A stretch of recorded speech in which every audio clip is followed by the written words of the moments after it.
Okay, we are starting the recording. All right, welcome to Trtlchief Podcast, where we are trying to find faith, fiction, and folklore, and we are trying to make sure the podcast doesn't suck. Trevor, how are you this evening? Or should I say Trtlchief, how are you this evening? I'm good. You can just call me Turtle if you want. The turtle or just turtle? Just Turtle. Just turtle, okay. Yeah. All right, well, Turtle, you were telling me about Bigfoots. What's that about? Well, what do you want me to call you? Gary. Gary's fine. Gary's fine? I mean, I hate my name, but I'm going to stick with it, so Gary's fine. Well, I mean, you can call me Susan if it makes you happy. No, then we're getting into, like, weird tranny stuff. I don't want to talk about that. I know, that's from a movie. Susie? Susan. You can call me Susan? You can call me Susan if it makes you happy. I thought it was Don't Call Me Shirley. That's an older movie. That's an older movie. Okay, so we're thinking different films, huh? Yeah, the movie I'm thinking of is Snatch with... Snatch, right. I remember that. It's got... anyways, they're trying to get a diamond. Trying to get a diamond. That's a whole bunch of different guys. Brad Pitt's in it. No. You showed me that movie many, many years ago. I didn't understand it then. I haven't rewatched it since. I guess it made more of an impact on you, though, since you want to be called Susan. No, you don't. You don't have to call me Susan. I'm just saying if it makes you happy. Well, I would never feel comfortable calling a man Susan. Okay, so call me Turtle. Turtle. Okay, I mean, I guess we can go with that. I know it was Turtle anyway, so I guess I'll be all right. Okay, so Turtle, tell me about Bigfoot. What were you were saying before the podcast something about Bigfoot astro projecting? Oh yeah. So this is just a theory. It's not, Bigfoot is a. Are you a believer in this theory? It depends. It depends. Yeah. On what? Well, I mean, Bigfoot is real. Is he? But let's start there. You think Bigfoot's real? Yeah, but why do you not think Bigfoot's real? I don't care if he's real, not even a little. See, that's why I get to be the host. It's not that I'm unbiased. I literally don't care. So that the ultimate definition of neutrality is apathy. So, see, I don't care if Bigfoot's real. So you got to persuade me. Well, now you're using big words. I'm not a big word three person. Syllables. Yeah, that's a big word. Any word that's got 3 syllables in it is a big word. Okay. You're going to be in for a long night then, man. That's fine. I only know big words. I don't have time to think of short ones. That's what she said. Moving on. Tell me about Bigfoot and astral projecting. So, Bigfoot is a monster, an ape-like creature, right? That you may or may not believe in. That's what a lot of people believe that Bigfoot is, and so they go out and hunt for this creature, right? Yes. And they bang sticks and they shriek and cry like banshees and wonder why they can't find an animal in the forest. And they spend half their life, doing this. And anyways, so I guess that's the thing. Can I do a rant here? I want to do a rant here on this.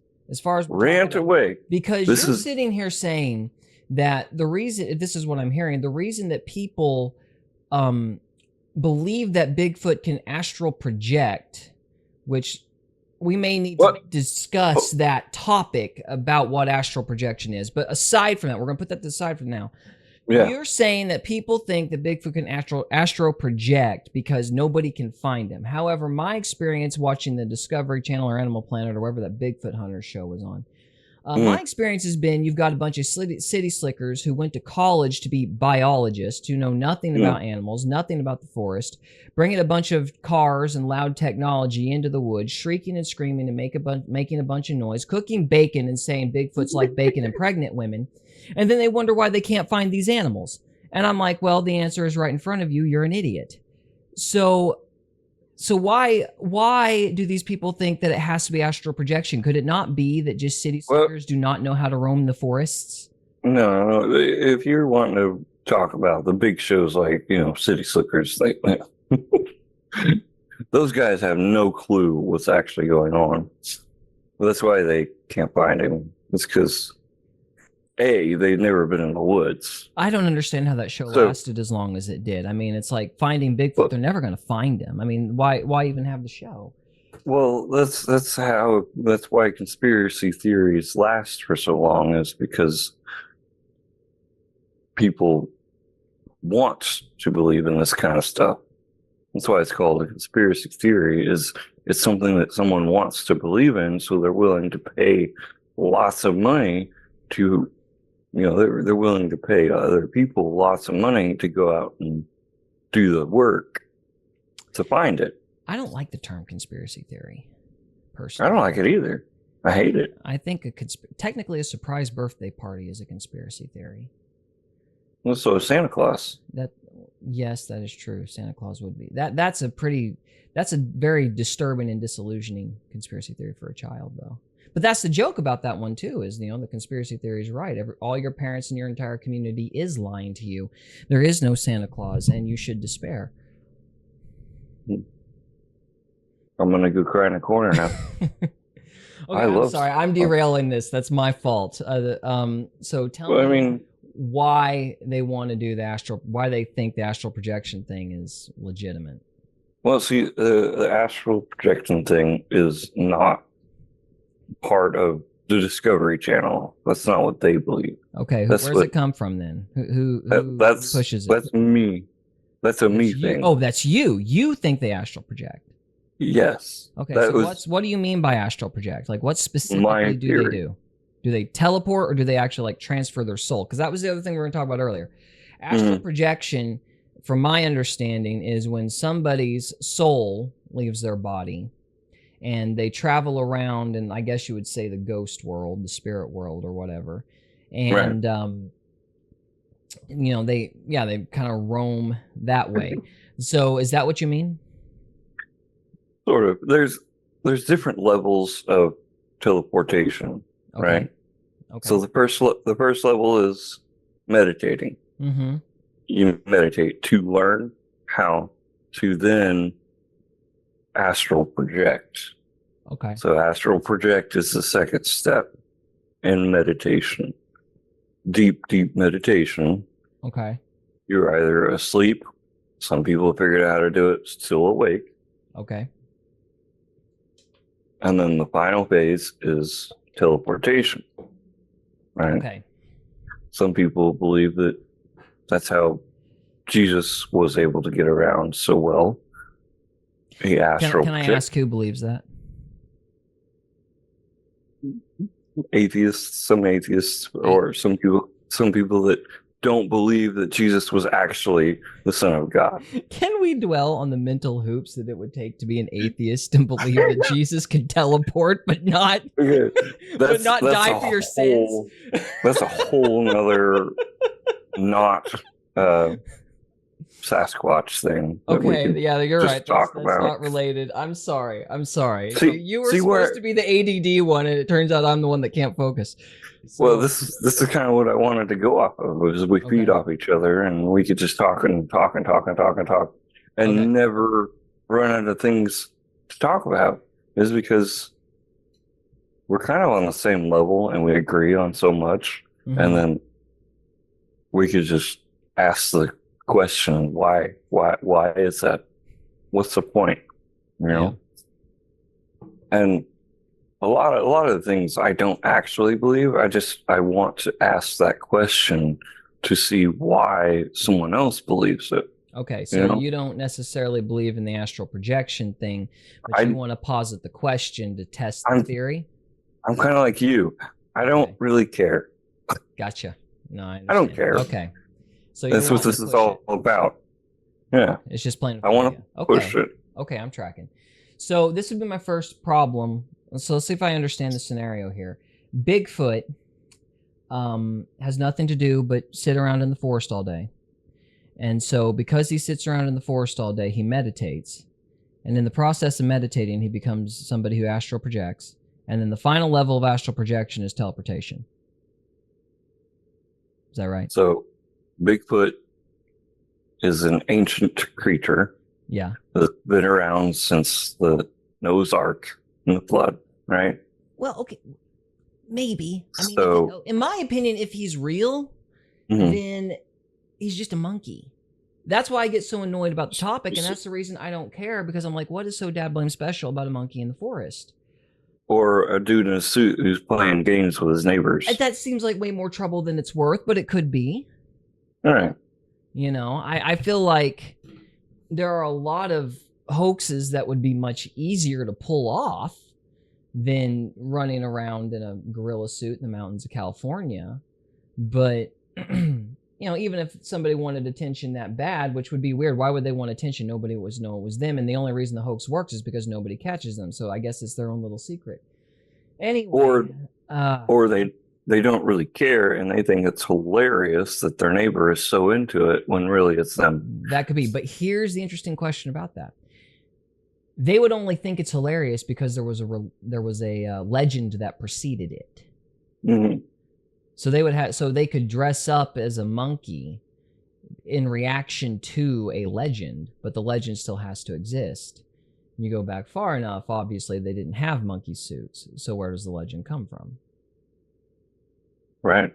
So where does it come from? Right. I would imagine Noah had Sasquatch on the ark. It's as simple as that. You think so? But he didn't have full-grown Sasquatches. He had babies.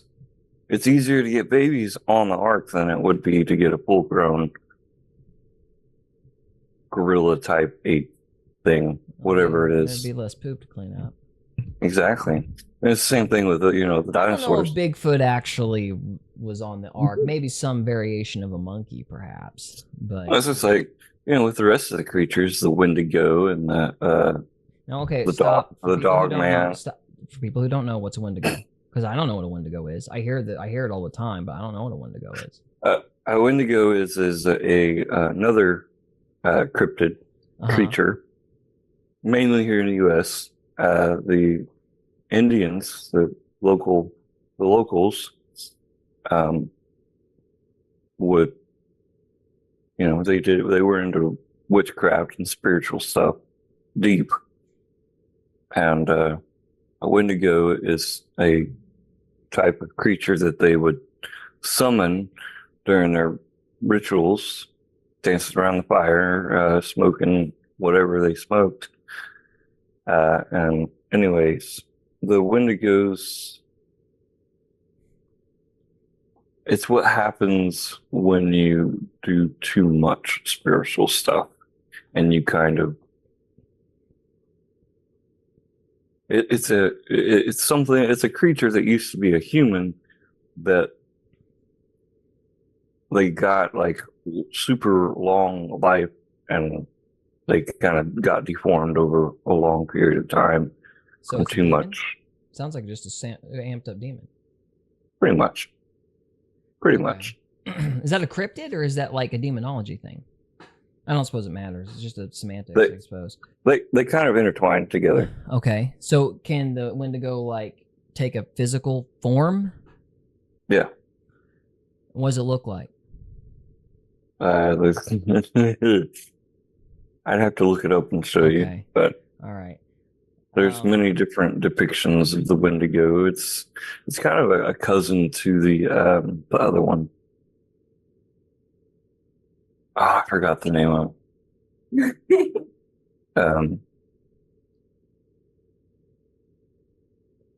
I'll probably think of it later. That's fine. Yeah, it just comes to. You can look it up now. We are on Google. So. Oh right. Hold on. The internet. We can look it up on the spot. I'll look you up on the spot. Please don't. I don't know what's on the internet about me, except my articles, which I hope people like. So. What's an article?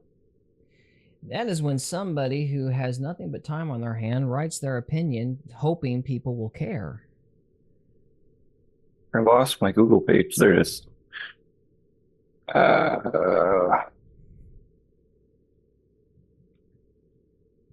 cryptid. So So we want to know what the Wendigo is specifically. Is it a according demon? to Is it a physical thing? Is it both? according to Google, Uh-huh. a Wendigo is a malevolent, cannibalistic. That's right. That's what it is. Cannibalistic supernatural being that invokes feelings of insatiable greed, hunger, and murder. Okay, can we pause? So I got basically, I got pause. I got to pause. I'm sorry, I got to pause. So pause. the Wendigo can't be a spirit if it's cannibalistic. Right. Unless it possesses people to be cannibals? It was the local Indians. They were cannibals. So the local Indians would, this is racist, but so the local Indians would eat each other and say the Wendigo did it? Basically. Well, they would. Apologies to the Native American community. Yeah, Native Americans. That's the word for it. Okay. Well, that's good because I was guessing. Here it is. A terrifying creature of Native American. Yeah. See, that doesn't tell me anything. A terrifying creature. My wife is scared of spiders. I mean, that just does not help. So it has no description of the thing? Yeah, I'd have to send you this link. Okay. But there's a picture of it here. Oh, there's a picture. Okay, well, that's good. I can maybe put this picture up on OBS. I'm sure I can.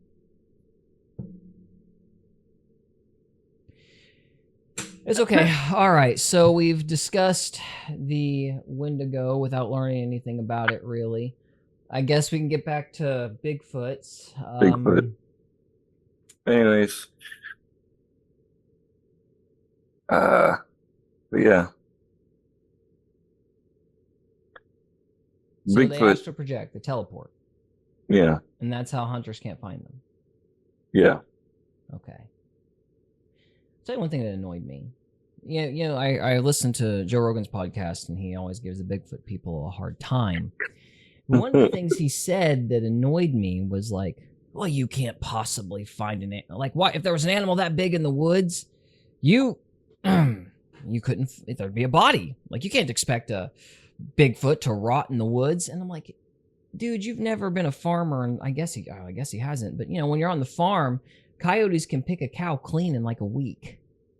Yeah. That always annoyed me. I'm like, this is clearly people who do not spend any degree of time in like the woods, because one of the first things you learn about the woods is that it's kind of a processing plant. If something dies, it's picked clean in no time.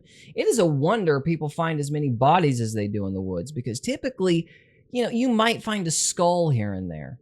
I mean, the coyotes come in and chew the bones to powder. I mean, there's nothing left inside of, unless like in the winter it takes longer, but the summer, there's nothing left inside of a week. Well, and even if there is something left, the bugs and flies and whatnot, right, maggots, take care of the rest. Right. Or ants. Ants are really good at cleaning messes up. Yeah, that was one of the things that annoyed me too about cattle mutilations. They always talk about, oh, the cuts are so pristine. And have you seen the pictures of cattle mutilations? Yeah. Yeah, I've always found that really dumb, because I'm like, okay, you've never, apparently, like, I guess if you're talking about an animal that should have chew marks on a jaw or something, maybe, but typically, like rodents, like raccoons and possums and whatever carnivorous thing is out there, they'll eat, like, for example, forgive me for the crass language, but they'll eat the anus first, and then they'll crawl inside the anus, and they'll start eating all the internal parts and then crawl out. And then when that animal bloats, like those chew marks where the animals have crawled in and out, that becomes a seam in the skin, and it gets those super straight cuts. So I don't know, I've never really been a big, it just seems like whenever I look at those pictures, I'm just seeing the decomposition process, but the hide is ripped. Maybe I'm wrong, but that's what always jumps out to me. I've never looked at that and been like, boy, a scalpel is the only thing that could do that, or some kind of surgical instrument. Am I wrong, Trevor? You're looking at me like, boy, what an idiot. Tell me I'm wrong. No, with cattle mutilations, like all I can think about is witchcraft. That's what Witchcraft. the darker side of witchcraft. Okay. They will kill a cow and just cut out the heart for a specific spell and leave the rest. Or they'll cut out the tongue or just one organ that they need and leave the rest. I don't think that's what we're describing with cattle mutilations, but or if they really want to do all their spells, they'll take all the main parts that they need and leave what's left. And that's the darker side of witchcraft. But that's where my brain goes when you say a cattle mutilation. I mean, I don't know. That's just a guess. I just hear these guys talking about Skinwalker Ranch and being baffled by these cattle mutilations. And Skinwalker, that's it.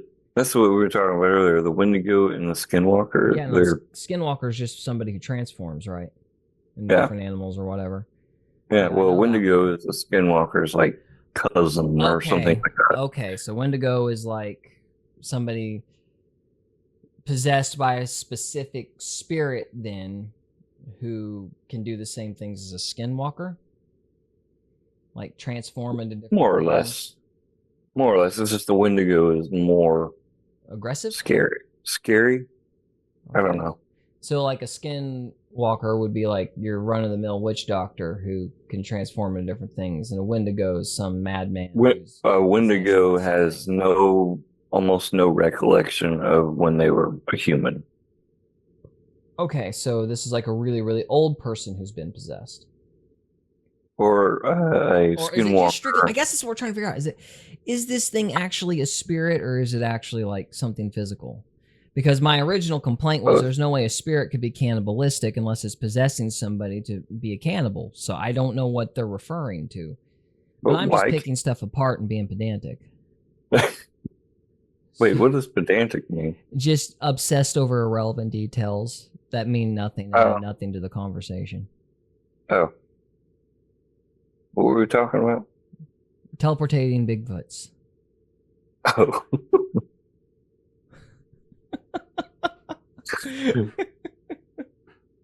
Where are we going with this? I don't know. I'm trying to figure out the utility of teleportation for Bigfoots. And I think city slickers being too dumb to catch animals in the wild is a simpler explanation. What do you mean by city slicker? I mean anybody who thinks that a suburb with a Dairy Queen is the city. Is it not? No. Like, if you have a paved road, you are by definition a city slicker. So, really? Yeah, that's my definition. That's what I grew up with. I grew up a mile in the country in a dirt road where there was like massive herds of coyotes, hundreds of them howling right outside your window. And you had a substantial walk to get to a highway. You know, and the distinction is how long it takes for the snowplow truck to get to you during a snowstorm. So if you lived in a paved highway, then you can go to the Dairy Queen that afternoon. That means you're a city slicker. However, it's going to take them a week to get to your road because it's a back road. That's my definition. Maybe that's a little too elitist. But or they never actually can get to your place. If they can get to it all. Right. You lived up a hill, if I remember. Yeah. That you did not want to drive on if you did not have four-wheel drive. Mm-hmm. In the driest part of summer. Well, you could get up there without a four-wheel drive in summer. You just if it just rained, and washed out your driveway. No, that's right. Yeah, it would wash out really bad, and Dad was always plowing it with the tractor. Yeah, I remember one time I couldn't even get up your driveway because I only had the four-banger Ford Focus. Mm-hmm. I had to park way down at the bottom, and then I don't remember. I think I just left my car down there until I was ready to leave. Mm-hmm. at the bottom of your driveway. Oh, that makes sense. That wouldn't surprise me. No, So if that you was, have a dirt road, like if you're on a dirt road and you're surrounded by trees, you could say you live in the country. If you're on a highway, though, like I live on a highway, I'm a city slicker now. I was a country boy. I am now a city slicker. Even though I have a town of 400, I live in a town of 400 people. I am a city slicker because I am by a paved highway. Somebody's going to plow my road. I have access to a garbage truck, which means I don't have to burn my trash. That makes me a city slicker. all right. I'm weak now. Weak? Weak, as in I do not know the ways of being a country boy anymore. So being a country boy makes you not weak? Being a country boy makes you able to stare down bulls unless you want to die. Oh. Yeah, I wouldn't do I don't know if I that. have that skill set anymore. I did when I was 14, but I don't know if I have it anymore. I didn't even like it when your cows licked me.